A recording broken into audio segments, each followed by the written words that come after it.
Good evening and welcome to another episode of Reality Check Podcast. I am joined tonight by, I'm looking at a 7-day sardine diet, Marcus. I'm not going to smell his breath. And Miami man Raul down below there. So, tonight's topic, Trump's foreign policy, half measures and rhetoric. Now, it's a bit of a loaded title because it's easy to look at everything that's been happening, all the setbacks, Trump's continuous insistence that we kick their ass, they have no air force, their navy's at the bottom of the sea, et cetera, et cetera. We control the strait, and then the back and forth. So we're going to explore tonight, at least my part of it, and I suspect that my buddies here will as well. We're going to talk about, is this really what the title says? Is this Trump's three-dimensional chess? Is it the weave? Is it maybe a combination of all of those things? I am looking at clearly the Iranian regime is gonna cater to their crowd. They're gonna say, I remember Baghdad Bob back in the Gulf War. Well, in the case of Iran, it's I call him Tehran Terry. They're going to have these talking head jackasses that gaslight, and they're in a country where there's a closed media where the government controls everything. And they're going to try. Sometimes those people forget that in the real world, there's pushback and people exposed. And they also have had to open the internet a little bit. But they're telling their population, don't worry, the gray Satan won't win. We're still going to control it. And if they attack, Hamas, Hezbollah can attack the Israelis. And if the Israelis fight back, that's a violation of the ceasefire, of our deal, which really isn't a deal. Remember, it's a memorandum of understanding, MOU. I'm thinking it's almost Mickey Mouse, MOUSE. But we will see with time.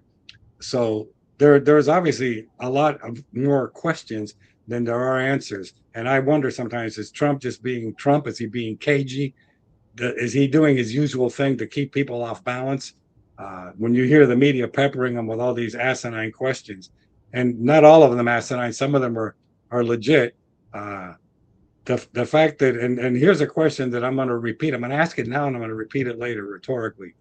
If that deal is so bad, if the TDS Democrat left, the Marxist wing of this country is so pleased that it's going to destroy Trump, it's going to kill the midterms, it's going to hurt the GOP, it's such a bad deal, it's a noose with which he's hanging himself. Why are they so viciously attacking it? Why are they not giving him more rope? I'm going to pass it over to Marcus. Your take on any of this, buddy? Uh, well, for one, like just a overview is that people are not happy, uh, and it's from various schisms of people. One, you have one group that they're not happy that Trump committed to what he did in Venezuela or Iran, and then there's people who are not happy where he's not finishing what he started, and then there's uh, other people who are kind of irritated that Trump is backpedaling and it shows weakness and showing a level of naivety with the other side. And what this kind of starkly reminds me is when I went for my second master's with Nova at Southeastern University, one of the professors let me read a book. It's by Richard K. Betts. It's called American Force Dangers, Delusions, and Dilemmas in National Security. And what he talked about was the Clausewitz ditch. And Clausewitz was a Prussian general, and he wrote a seminal book that's required reading in all the military academies called On War. Mhm. And with that, it's basically it says military that war and military force is a continuation of foreign policy. And it's a very complex because there's an intersection of political, psychological, and social factors. And there's an intrinsic line between military action and political objectives. And what is known about that, about on war, they termed it the Clausewitz ditch, meaning that in terms of the ditch is like a metaphor. And the thing is, you either commit it fully or you don't, and you don't do half measures because then you're going to fall in the ditch. Correct. And another allegory to that is sometimes you're damned if you overcommit, and you're also damned if you do half measures. And sometimes the best way to cross over a ditch is to use a wooden plank, which is another allegory to walk, tread softly with measured actions. So, and that's why I think it's kind of very apt for this podcast about referencing Clausewitz ditch, because I mean, initially we were all happy about what he did with Venezuela and Iran, but over time it seems a little schizophrenic.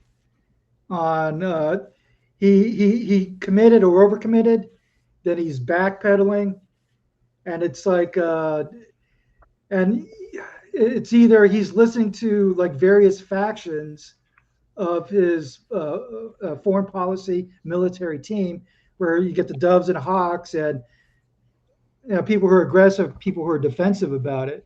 And it seems like he's either swayed 1 minute with one group, then kind of goes with another group. So in some ways, you don't see that consistency. And yeah, that's I just wanted to kind of lead it off to there. Okay. Raul, where would you find I mean, there are clearly differences. How would you define the differences between what we've gotten out of what we've accomplished in Venezuela versus Iran? Because I think they're vastly different. Well, yeah, and but before we go there, man, let me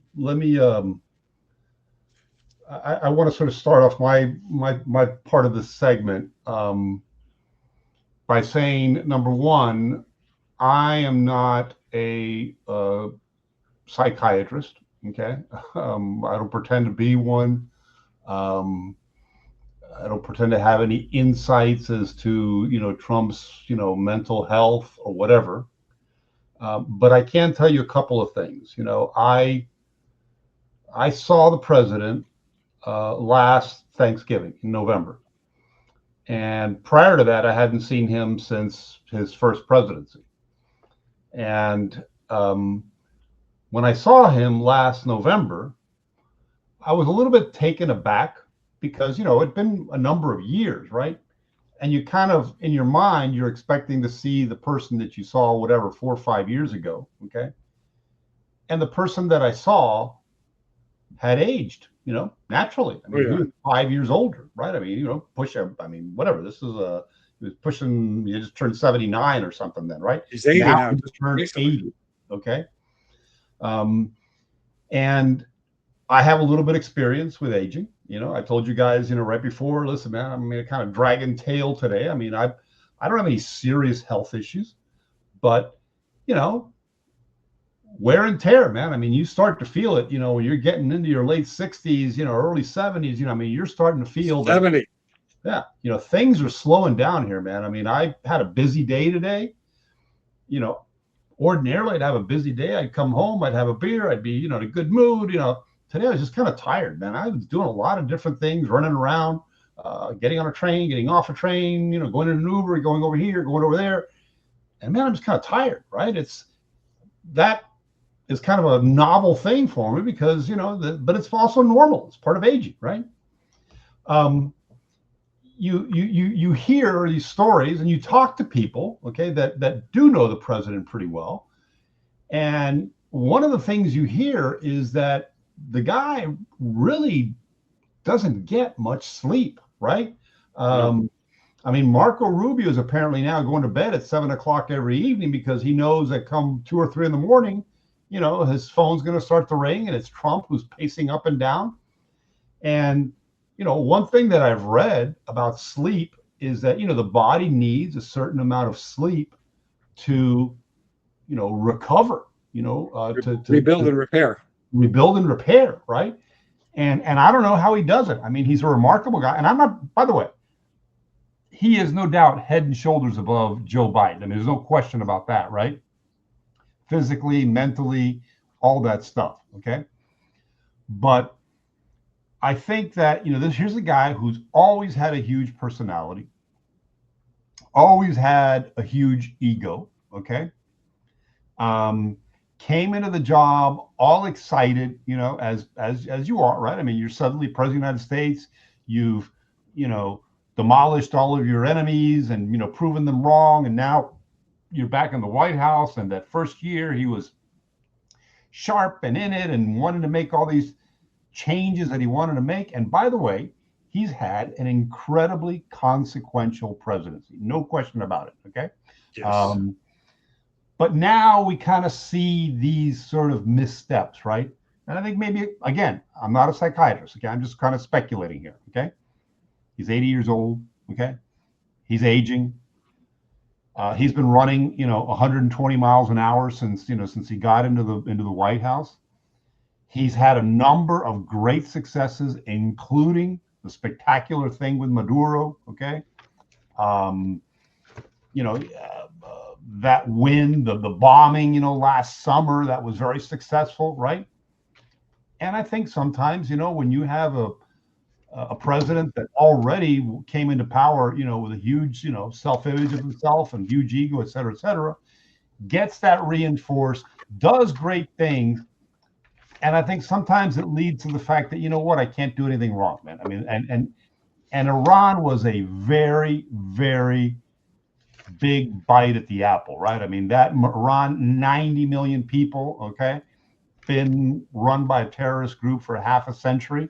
This is not Caracas, it's not Cuba, us Latins, we really don't want to be fighting and losing our families and all that kind of stuff, right? These guys in Iran, it's a whole different ball of wax, okay? So I think he was overconfident. I think he really thought he could, pull it off in a couple of months. And I think he could pull it off just by massive air power. And, you were talking about, Clausewitz and military strategy. Most military leaders that you talk to will tell you, it's very difficult, if not impossible. And I don't know of any examples, quite frankly, that have happened where you simply defeated an enemy with pure air power. I mean, the sad fact is, you need to go in with troops on the ground and you need to seize territory and you need to kick ass. You need to kick the bad actors out.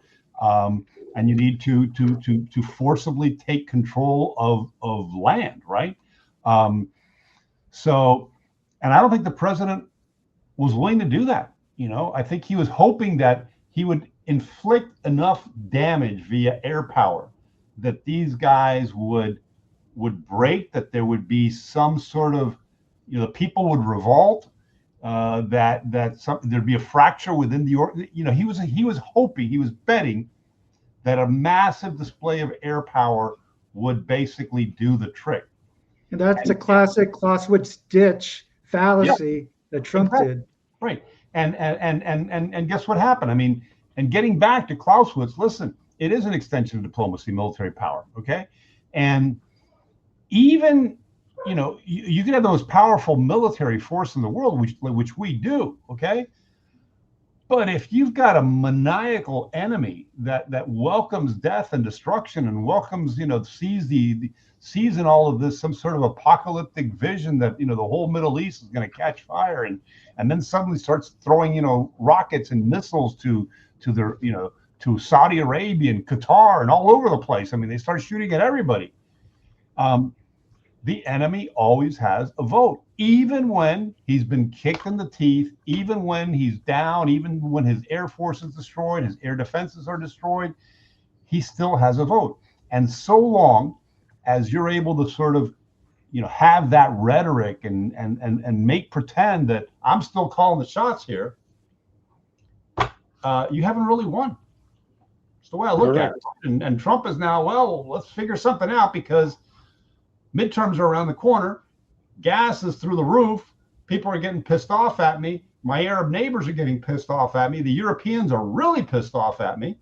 The world economy is in danger of, really going into a rut. Okay. Inflation's now running 4% annualized. I think he punted. Simple. Well, that's another example of the Clausewitz ditch. You factor into the social and the economic factors as well. I think he stepped back, used football terms. You know what? I made a whole lot of progress, but I'm starting to grind down. And now all of a sudden I thought I was going to get another first down, but I didn't. Okay. They got, control of the Strait of Hormuz. They're making life difficult for me. You know what?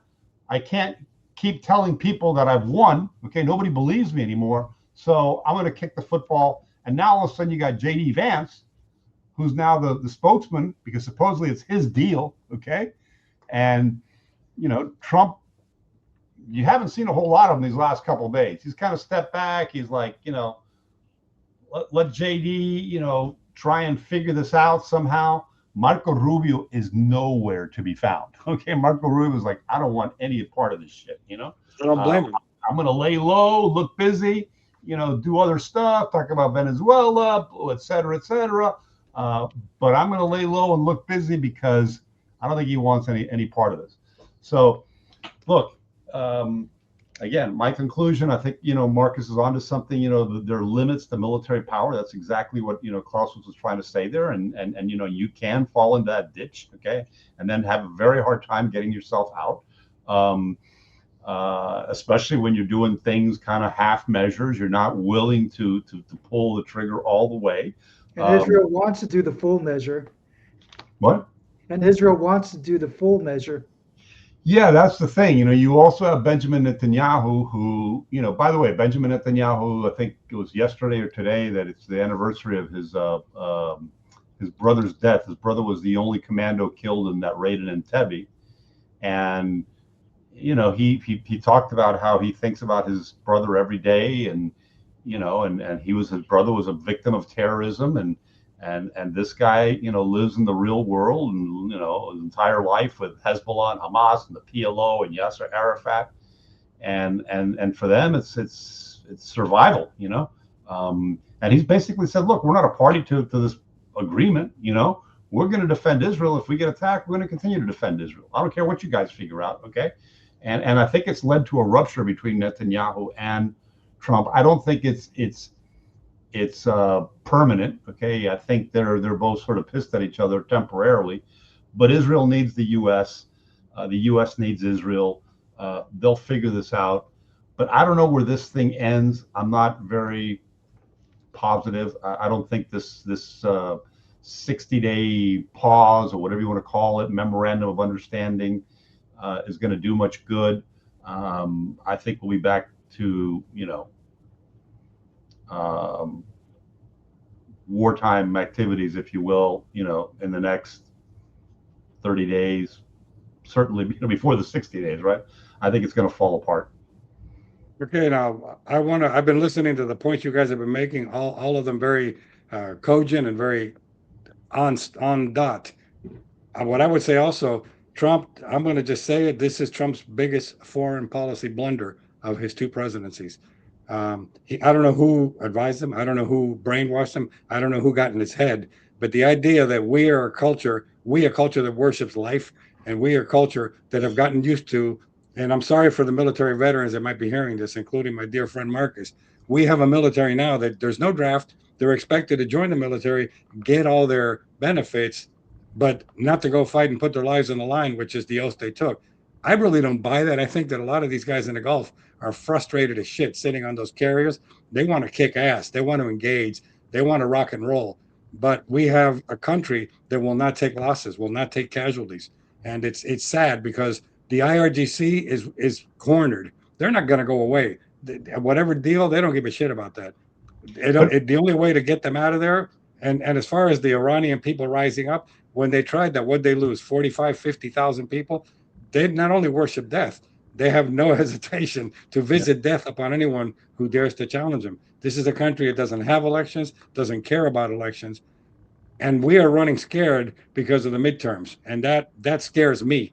That this whole thing could blow up, and not only cause us to lose the House and Senate, which is the end of Trump's presidency. It's going to be 2 years of nonstop impeachments, but also bring down the GOP with him and make things more difficult for JD or Rubio. I believe that he's made a huge mistake. And I think maybe I've been hearing people that I confer with about this saying that we're in there now, infiltrating, we're picking targets, we're marking our spots, and that if not now, I think Raul's right that it's going to be within the next month or so. but that after the midterms, he'll just go all out. And if he doesn't want to do a ground invasion, just level everything.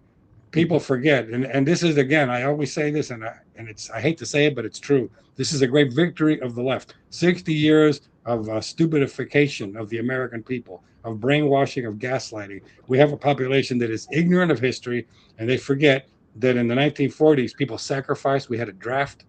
We destroyed 49, bombed to burning rubble, 49 German cities. We nuked 2 cities in Japan. We didn't give a flying fuck about civilian casualties. And that is what brought the Third Reich and the Imperial Japanese military to their knees. We are not willing to do that today. And it's, the classic, don't pick a fight you're not willing to finish. That's my take on that. But, Carlos, I think that, look, we have the best military in the world, bar none. We ask them to do extraordinary things, and they do extraordinary things. Okay, they're the best equipped, the best trained When allowed, the world has ever seen. But I think one thing that is self-evident, and we should all recognize it, whether you're Republican, Democrat, or Independent, is that Americans simply do not have the appetite for a prolonged war. Okay, and unfortunately, we have had prolonged wars, right? And we spent 20 years in Afghanistan, okay? A lot of frustration, okay? But we couldn't finish it. And,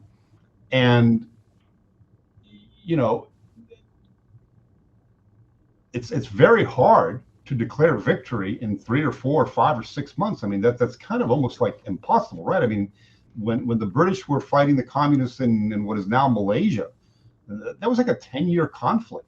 Counterinsurgency conflict. It took them a decade, and it took us 20 years in Afghanistan, and at the end of the day, we threw in the towel. Okay. How long would it take us, Roll? How long would it take us if we did 100,000 troops invading the IRGC, invading Iran? Yeah, it wouldn't be years. First of all, it's not going to happen because. But if we did, it wouldn't be a long war.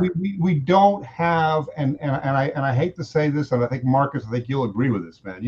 When 9/11 came around, everybody got pissed off. We're ready. We're going to go kick their ass. Trump, Bush showed up there, at the 9/11. These guys are going to hear from us. And the whole country was mobilized and ready to go. Yeah, let's go in there and kick ass. Okay. And boy, did we go in there and kick ass, right? And what we should have done after we kicked ass and we set Afghanistan back and all this stuff is, we should have declared victory and come back. Said, okay, we'll hurt him as bad as we can. Maybe we couldn't find Osama, but we'll get him sooner or later. But then, you had George Bush, well, wait a second, now we got to go after Iran because look what's happening, et cetera, et cetera. And we ended up falling again into the trap of a long war in Iran, followed by, nation building in Afghanistan. Okay. Waste of time. We learned our lesson again, and it's sad. And I say this all the time. After 9/11, America's soldiers, Air Force, Navy, Marine Corps, everybody went to war. The American people went back to shopping at the local mall. They didn't have skin in the game. Okay, we didn't even have a war tax to pay for it. Okay, we just built up this incredible debt, and now we're suffering because people just kind of forgot about the fact that 20 years in Afghanistan is going to cost you billions and billions and billions of dollars, and we don't have the money for it. Marcus, please chime in. Yeah, please. I'm going to have to do a little pushback against Raul about Afghanistan. We did win the war within like 3 months, and that's because the CIA took charge of it. Right. And then it shifted over to the military, and the military, it's its own bureaucracy. So they made it into an issue of nation building, and it lost the initiative. And I equate that to like the Civil War.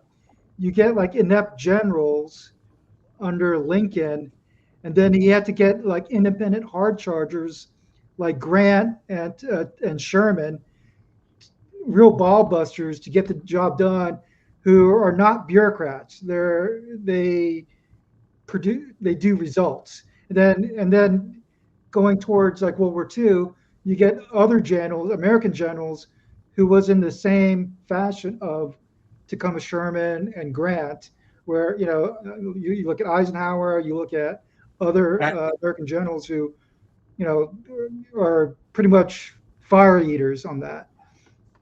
But the thing is, my concern is that, well, one issue is that we don't have reliable allies to continue with what's going on in Iran. We don't have a dependable Arab partner, and we don't have dependable European partners. We only have Israel. So, so one of the things we have to do is we have to be forward thinking, like what would morph out of this. And I think the best equivalent would be Ukraine. Ukraine, Russia thought it was a pushover, but there was safe harbor where a lot of resources was being pushed into Ukraine to give it a lifeline. Now they have changed warfare with drone technology, with AI technology. And Harrison provided a good article about, I forget what general it was, but McChrystal, where if you look at Ukraine, it's like shaking a crystal ball of what the future is going to look like. Yeah. Because Ukraine revolutionized how an underdog could undermine a major power. And my real concern about Iran, if we let this slip without going with the half measures, is that Iran is going to morph into something more powerful and more deadly than it was before, because it was governed by inefficiency, waste, corruption, like any government bureaucracy. But once they lose some of that fat and they learn from their mistakes, you're going to see like a police state like no other. You're going to see a terrorist projection like no other. And then it's going to really be hardcore with drone technology, AI technology, missile technology to really choke the Strait of Hormuz. And for this memorandum of understanding or to worry about polling, about the midterms, that's, I look at it as signal and noise.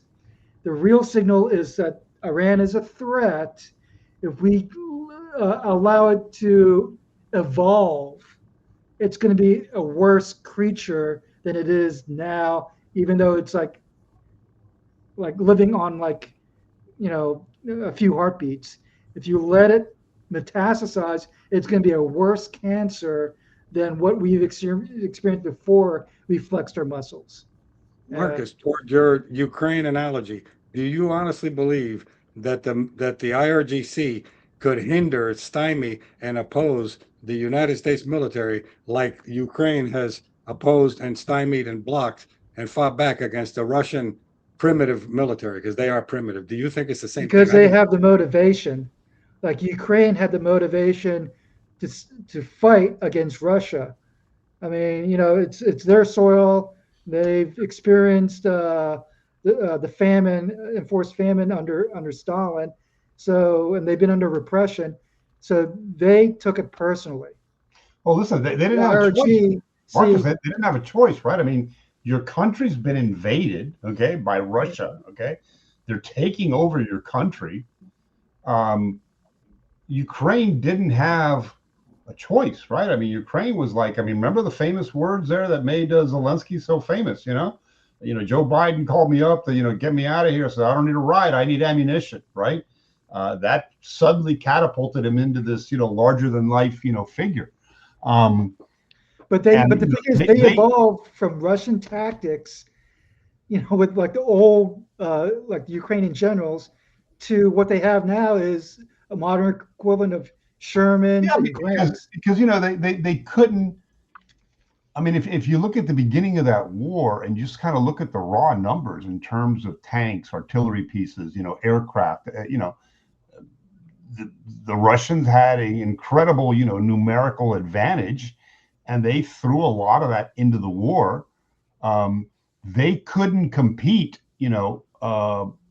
with producing tanks, and I mean, they tried initially, right? I mean, they outsmarted them in Kiev, et cetera, but they had to come up with a way to overcome this numerical advantage that they had in heavy armor and tanks and all this stuff. And their solution ended up being drones, right? I mean, Right. So, like I said, forward thinking. yeah, If we let Iran, yeah.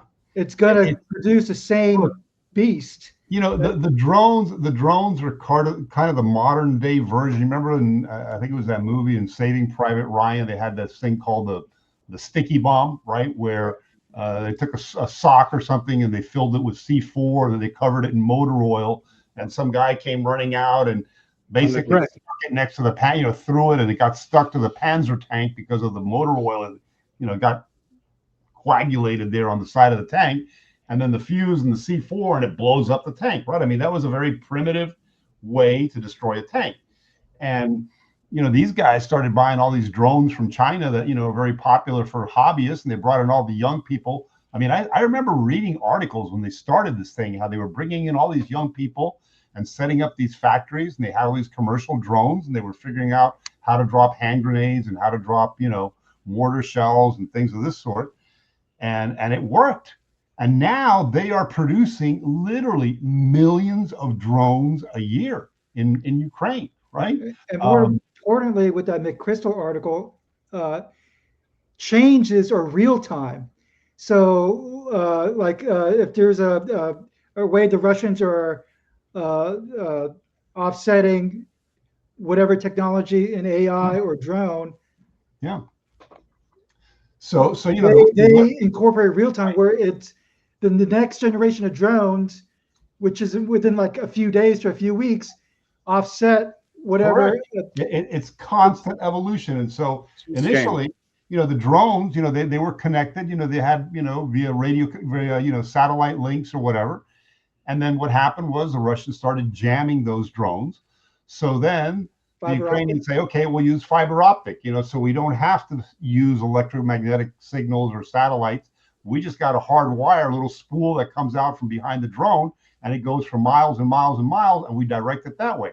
But then what happened? Then they came up with nets, they came up with other things to circumvent those. And now the latest thing is, guess what? The drones now don't even need the operators launch them, they get them to the battlefield. And then if for some reason the communication gets interrupted, then they've got AI in the drones that allows the drone to autonomously go out and seek targets on its own. I mean, that's like some scary shit, right? I mean, that's what's going on now, right? So it's a constant back and forth. You evolve, I evolve. You do something different, I find a solution to it, I get around it.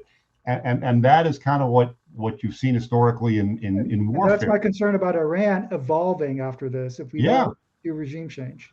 Yeah, I don't know. Maybe they got a lot of smart people there. They had a big nuclear program. I mean, the Persians are not dummies. I mean, I don't know. The other thing that strikes me, but getting back to my point about American, not having an appetite for war.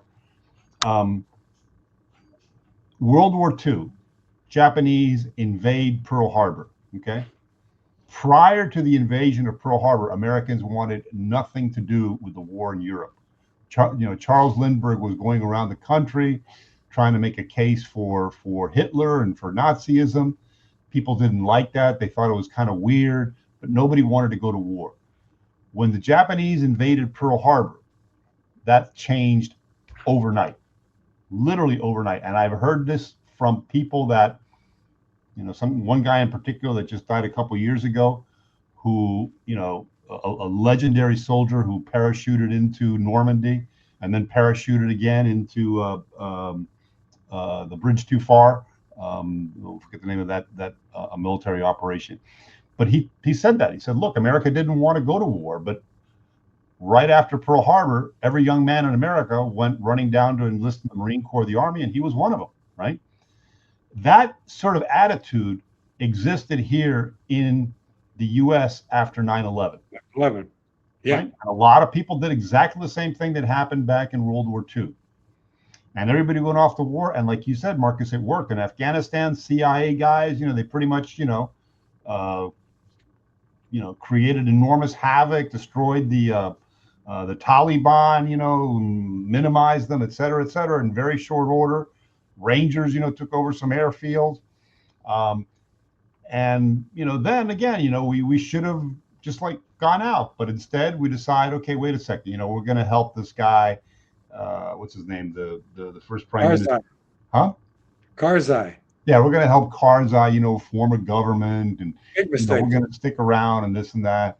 And then George Bush gets, pissed off because, supposedly Saddam Hussein tried to kill his father in a visit to Saudi Arabia, and he believes that they had nuclear weapons. And then we get bogged down in Iran, and what ends up happening is, people, Americans, after a few years of that grind, just really they lose interest, man. I mean, I hate to say it, but for whatever reason, I don't know the sociological behind it, the education, the patriotism, I don't know. But as a country, we don't have the appetite to be in a war that lasts more than a few months. And I think Trump knew that. Trump knew that he had a limited amount of time to get things done in Iran. And I think he was very frustrated. These guys had not surrendered. He had his big UFC fight coming up in the White House. He wanted to be able to declare victory along with that fight, I guess, and that's when he punted the football and put J.D. Vance in charge. Right. You lose I see Marcus a couple of differences also. You're talking about Zelensky. Zelensky is in Ukraine, but he's in Ukraine where a population supports and backs him. The Iranian people absolutely loathe the regime, the IRGC. They loathe them. So there's, as far as resistance, I don't think the population of Iran would help their military like the Ukrainian. I mean, they were passing out rifles. Remember, in the beginning of the Russia-Ukraine invasion, they were giving rifles to people on the blocks. Here, take these weapons, fight. I don't see the average Iranian doing that. I think they'd be afraid to arm their population. Is one the other thing? Trump, yes, you're right. He had a very limited window in which to do those things. And again, if you're going to lose the midterms, lose them on a ground invasion, take a few hundred casualties, and wipe out the IRGC, so you can say we accomplished it. If he thought that they were going to just be bombed into non-existence, then he was very naive, and he got some very, very bad advice. And I'd like to know who those generals are. And you reminded me, Marcus, of Afghanistan, General Tommy Franks, who famously led bin Laden escape in the Tora Bora caves. I have been told, from people I trust and believe, that Trump's primary motivation for doing what he did last summer in terms of bombing those nuclear facilities and then again going back in there now in February is because the man is absolutely convinced that, Iran cannot have nuclear weapons, that would be, the end of the world as we know it, okay? And that if he was going to have any legacy at all was that he, basically defanged the Iranians of having a nuclear capability and causing this horrific sort of, global apocalypse, right?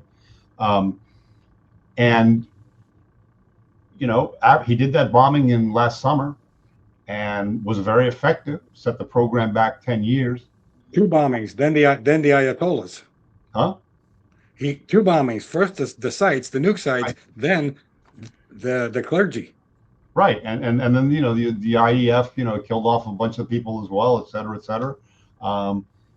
And but come February, for whatever, I mean, he started sending troops again. I think he realized that I don't know, got intel that they hadn't finished the job, and thought after his victory in Venezuela that he could pull this off. Those first couple of weeks, you remember every press conference, no, this is a limited operation, we'll be out of here in 6-8 weeks tops, type of stuff, right? Which is really dumb to begin with, right? I mean, why would you tell your enemy that you're going to be out of there in 6 weeks or 8 weeks? I never understood that, right? I mean, he's losing it. I think he's losing it. The American public, which he knows doesn't have an appetite for lengthy war, he's trying to reassure them, but at the same time, he's telling the IRGC, guys, hang on there because come 8 weeks, we're going to throttle this thing back. Okay, we'll take the blows because we know that after 2 months, we're going to be a smoking ruin, but we're still going to be alive. We're going to be, some of us will still be alive at least. I don't know. Trump also had a much more loathsome and hate-filled opposition than W. Let's not forget, W got elected in 2000. Shortly after we get 9/11, he Yeah. hung on to the House and Senate in '02 and in '04. Mhm. Okay, amazing. When did he lose them? And part of that was the nation, standing against him, rallying around the flag. He lost them in '06 because by then that war was 6 years old, 5 years old, and we were in a quagmire. And the economy, plus the size of government, which he promised would not grow, government grew, and that's what cost him that shellacking he took in '06. Remember, he lost in one night, House and Senate. He hung on to him longer than Clinton and Obama. Clinton lost the House in 2 years, lost the Senate after that, and Obama lost the House in 2 years and lost the Senate in six. So actually, statistically, he hung on to the House and Senate longer than his predecessor and successor. Yes, Mark. Marcus, I have a question for you. Do you think this is going to work? I mean, what's your view of it? You think that I just don't see this working, quite frankly. Do you think it'll work? Do you think that something good will come out of this? Do you think that they'll see it through to fruition? What do you see as the potential outcome? This is for Marcus. Yeah. You know what? I think he took the wrong advice because in our number of episodes, I always harken back to history. You could always learn a lot from history because with history, there's some good examples of things that went right and things went wrong. And we just talked about Afghanistan, where within 3 months, the CIA and Special Operation Forces won Afghanistan. And Yep. my take is Trump should have took some advice on the spec war CIA side instead of just having an air campaign. That just, for me, Iran just having an air campaign doesn't. It only sends a message. But if you had and join it with special operations and CIA, where I mentioned a few episodes prior, you just do a slow roll where you augment with the Kurds, and then you're taking over on enclaves, and you're establishing zones of control, and you're building upon it gradually. And the thing is, with the IRGC, they don't have a capacity to deal with air assets, air support. So when you have like an uprising in Iran, and the RGC gets obliterated, and then you get the Kurds coming in with special operations and the CIA paramilitary, it creates a force multiplier. But when you just rely on the people, there is no force multiplier to do it because they don't have any arms. And I'm kind of segueing back. I want to segue back to Venezuela because this is another example of Clausewitz ditch, where you're doing half measures. You know, he took down Maduro and his wife. Great. But for me, I don't believe in a one and done. I believe sowing chaos in a more complete fashion, where you just do more surgical operations, and then you go to the table. Hey, we could continue this or not, but just do a one and done and allow the vice president to be in charge, and it's just a continuation of the Maduro regime. So, and Harrison Ford provided a good article of a former CIA, is it former CIA or State Department, where no, former CIA, where he says like the State Department is pretty much hijacked with pro-communist, Yeah. pro-Chinese, pro-Russian viewpoints. So, Marcus, I know you're a big fan of the Kurds. Correct me if I'm wrong, but did the Kurds not recently mishandle weapons to arm the Iranian people? Again, unless I heard wrong. And why are they not in there? Why are they not contributing and saying, Mr. President, let us go in there and kick ass? I wonder about that. well, you know what? They always been a pawn on the U.S. without getting anything back. I mean, all they want is to have their own land, either semi-autonomous or autonomous rule, and they were given like false promises in the first Iraq War. and I'm sure, and the CIA was pissed off by it, but the Kurds were led to believe that they would have the backing if they rebelled, and they were left high and dry. And even though Saddam lost a lot of his army, he had enough to crush that rebellion. Yeah.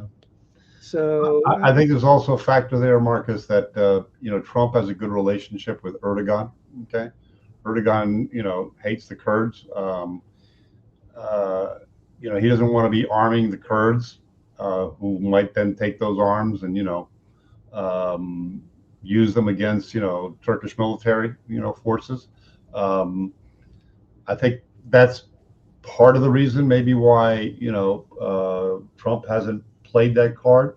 I also don't understand. I mean, people forget, Iran has a very, very large population of Azeris. Sort of in the eastern part of the country. I mean, Persia is the dominant. The Persians are in fact the dominant part. But you do have the Kurds on the northwest, I guess it is. yeah, And on the northeast side, fronting Azerbaijan, you have a lot of Azeris that live in Iran. Pretty large population of them. That maybe could be motivated. I don't know. I think it would be difficult if trying to do special operations activities in Iran. I mean, the Israelis were doing it for a while. At the beginning of the campaign, they actually had some, they set up a base in some desert out there to help them, guide the aircraft that were going into Tehran. That was pretty ballsy. But Iran is a big country, territory-wise. These are not goat herders like in Afghanistan. You're dealing with a much more sophisticated, smart, capable, military force, paramilitary force. I don't know. I don't think you can look at Iran through the lens of Afghanistan and say, well, we can send in CIA and SEAL teams and Delta and have some limited ground campaigns and get it done in 3 or 4 months. I don't know if that works or not. I think it would take 80,000 Marines or something, at least 50. The other thing, you talk about Erdogan. Okay, Erdogan is a dictator. He's like president for life. What has he done? The exchange, the quid pro quo. What has Erdogan, actually, I think is how you'd say it. I don't know, their G is a W, whatever. What has he done for America to give Trump any joy that Trump needs to be kissing his ass? Other than air bases, we do have air bases. Yeah, we have Incirlik, which has been there forever. Trump just likes strong people, man. That's why he also has a back channel. He's got a soft spot for Putin, right? He likes strong leaders, and he respects them. He comes out and he says it. I respect enormously, Erdogan. I respect Putin. He has said it, right? I mean, I don't know the answer to that, man. I mean, Turkey's a very big, powerful state. It has an enormous army.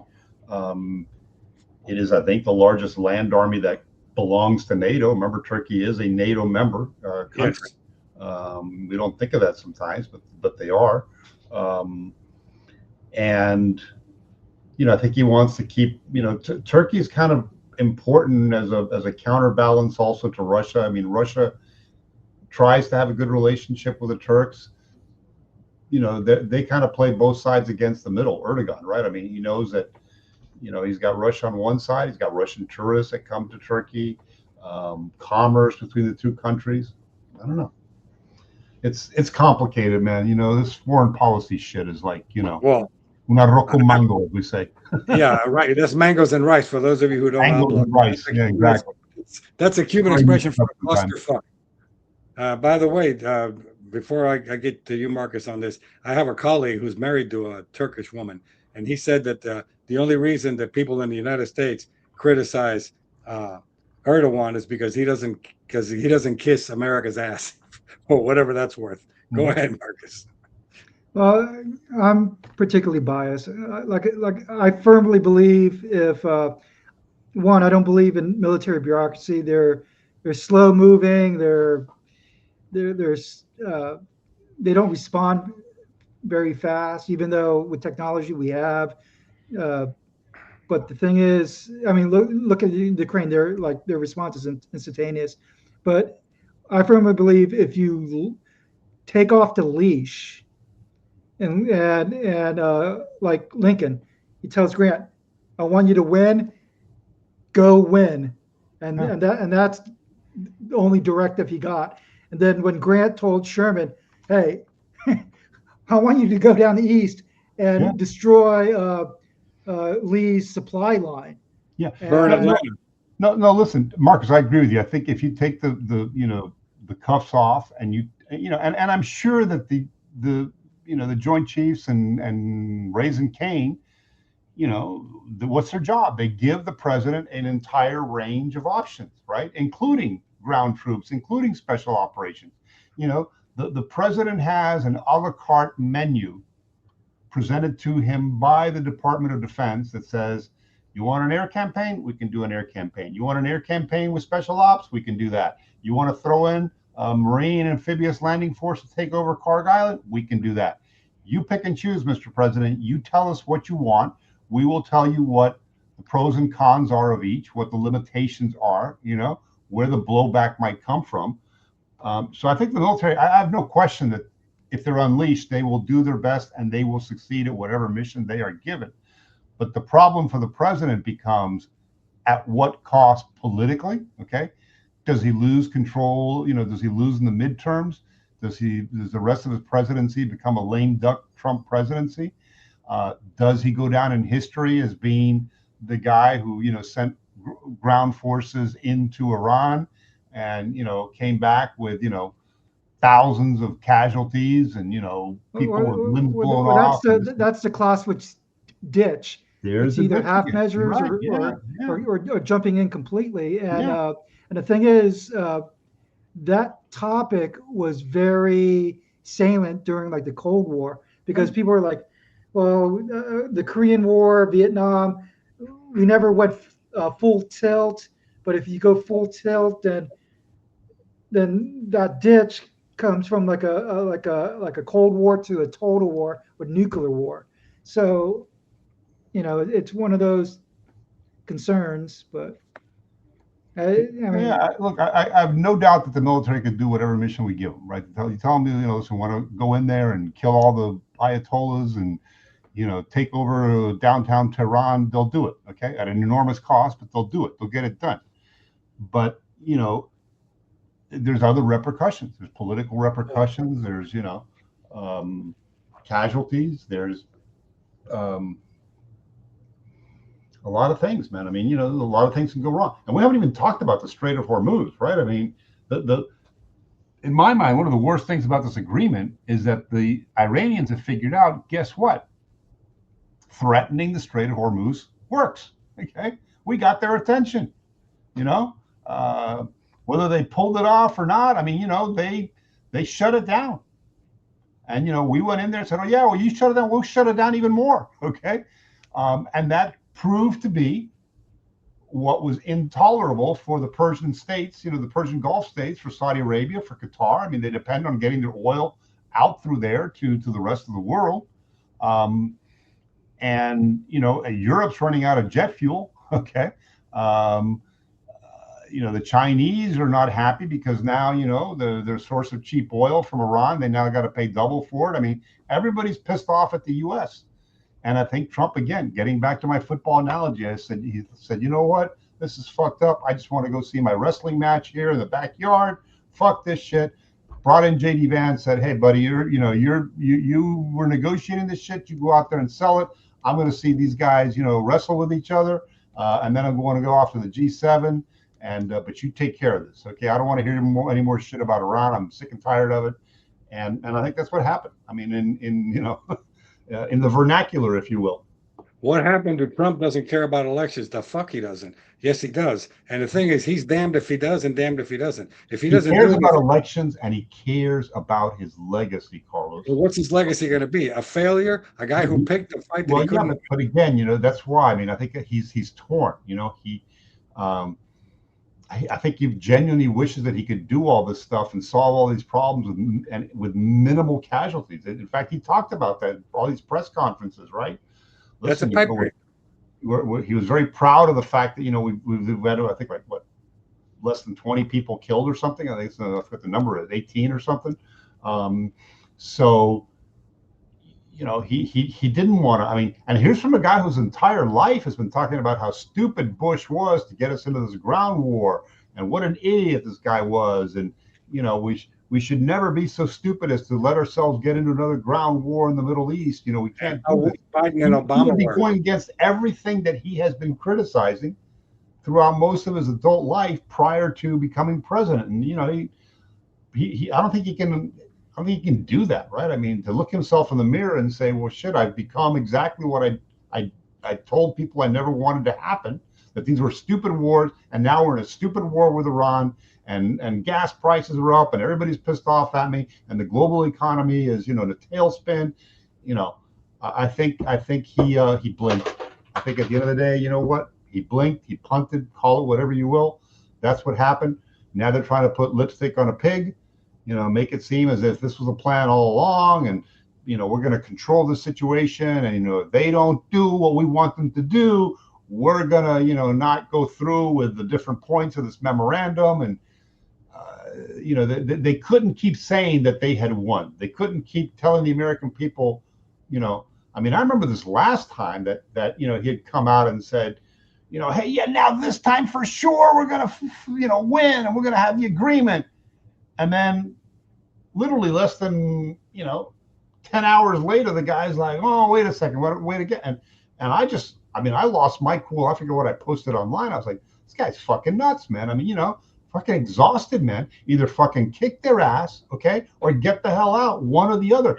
Stop jerking around the American people, telling them every other day that you've won, and then backtracking, and then telling them again that you've won, and then backtracking, and then telling them you won, and then backtracking. Stop jerking around the American people, and stop jerking the world around. That's what I said, and I stick by it. Either fucking get it done, okay, or call it a day, okay, get the best deal you can possibly get, and walk away and let them figure it out for themselves. Well, it's like Bush's mission accomplished. Remember Mission Accomplished by Bush? What a mistake. Yes, Marcus, go ahead. You've done a lot of good. Israel's a lot safer right now. They're not going to have an atomic weapon in 10 years. They got to rebuild. It's going to take them a long time. Okay. And we don't know. We don't know what's going to happen. I mean, there could still be an uprising in Tehran. I saw something the other day. I think it was yesterday or today. The deputy, the number 2 guy at the Mossad, was fired. Okay, and a lot of people wondering what happened here, right? And the rumors are that apparently they had some spectacular operation that they were going to pull off in Iran, and it didn't go as planned, or they weren't able to execute it. He got shit canned, But the Israelis are still out there trying to, pull rabbits out of the hat and do these outstanding, incredible sort of, operations that they're, known for. We could wake up one day and figure out, reading the headlines that, the Israeli managed to, I don't know, freaking kill all the IRGC off with some, new technology or something that, they've embedded in them. And who the hell knows, man? I mean, this is just a crazy world, but I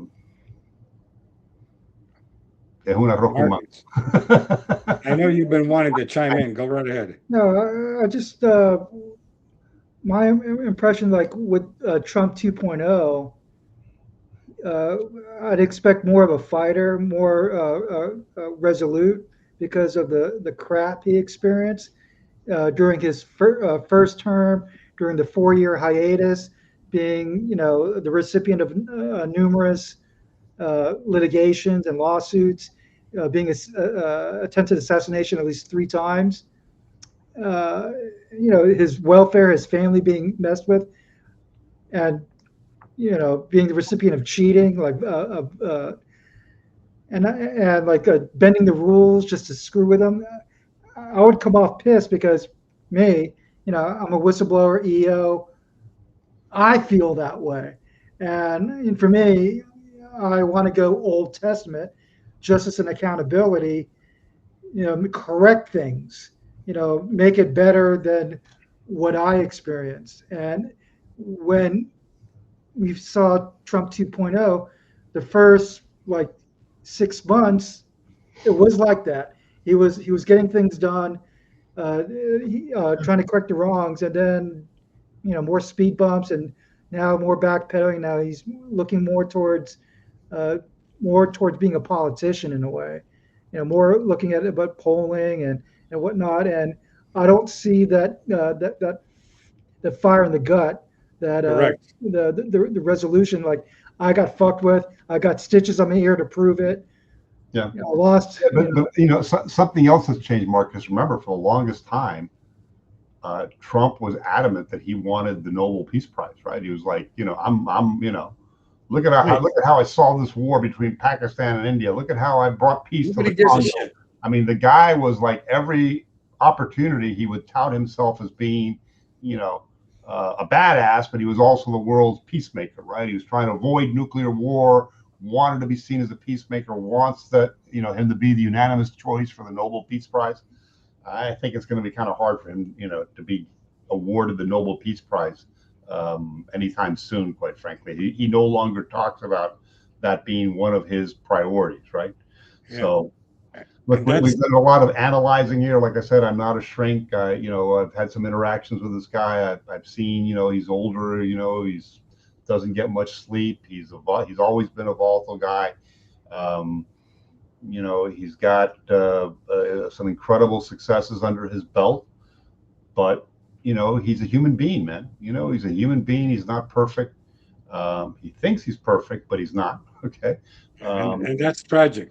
That's tragic, and his ego will get the best of him. Yeah. Let's go ahead and get some final thoughts so that we're within keeping of our time frame. I think that like you said, maybe the IDF does something. Maybe the thing with him and Bibi is just back and forth locker room talk, just quips to keep people off guard. I think he's going to have to, no matter what happens, whether he acts, whether he doesn't act, whether he semi-acts or half-ass acts. Iran, as you earlier very correctly pointed out, knows that the choke point is the strait, and they will continue to fuck with that. Right. He's going to have to, whether he likes it or not, go in there and just go medieval on them. Go ahead, Raul.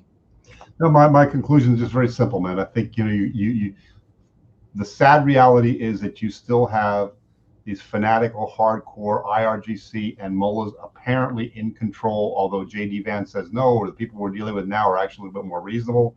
That's what he says. I'm not buying it. I think that I don't think this MOU is going to last. I think Trump's going to get kicked off again. Something's going to happen, and we're going to have to go back in there and finish the job. And it may be ugly, and it may cost him, the midterms, and we may lose a lot of American lives in the process. But the enemy has a vote. He always does. Even when he's down and beat up, and with no Air Force and no Navy, et cetera, he still has a vote. And Iran has proven that they can vote pretty effectively. Marcus, wrap this up. Bring it home for us. All right. For me, just an observation. I'm making analysis without relying on experts. But for me, I draw a lot of wisdom by watching a lot of porn. And I just want to end it like that. Okay. Right. Yeah. Well, you're either any examples in particular, Marcus? The golden age, like the 70s, early 80s, with the music. The disco, the porn riffs. It's classic, and right. the acting, the plot. I gained some insight, and then I applied towards politics. Okay. All right. Good. All right. Well, and with that, we're going to wrap this up. As you've all been listening, it's a frustrating topic. We are frustrated. Maybe many of you share our frustration. Remember to like and subscribe if you like what you heard and what you saw tonight. And with that, I bid you all a good night.